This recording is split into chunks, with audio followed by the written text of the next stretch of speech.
রবিবার বিদেশ সফরে যাচ্ছেন প্রধানমন্ত্রী নরেন্দ্র মোদী। সূত্রের খবর, আগামী সপ্তাহে প্রথমে সাইপ্রাস সফরে যাবেন, তারপরে G7 শীর্ষ সম্মেলনে যোগ দিতে কানাডা যাবেন প্রধানমন্ত্রী নরেন্দ্র মোদী।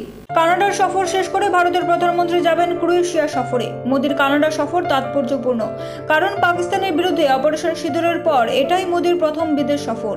এছাড়াও খালিস্তানি ইস্যুতে নয়াদিল্লি এবং অটোয়ার মধ্যে কূটনৈতিক সম্পর্কের অবনতি হয়েছিল, সেই সম্পর্ক কিছুটা স্বাভাবিক হয়েছে। তাই মোদীর কানাডা সফর যথেষ্ট তাৎপর্যপূর্ণ। কানাডার কানাস্কিতে G7 শীর্ষ সম্মেলন হবে এবার। এই সম্মেলনে উপস্থিত থাকার জন্য নরেন্দ্র মোদীকে আমন্ত্রণ জানিয়েছেন কানাডার প্রধানমন্ত্রী মার্ক কার্নি। মোদী 16 থেকে 17 জুন G7 সম্মেলনে অংশগ্রহণ করবেন। প্রধানমন্ত্রী জ্বালানি নিরাপত্তা, প্রযুক্তি এবং উদ্ভাবন সহ গুরুত্বপূর্ণ বিষয়গুলিতে ভারতের অবস্থান তুলে ধরবেন বলে ভারতের অসামরিক বিদেশ মন্ত্রক জানিয়েছেন।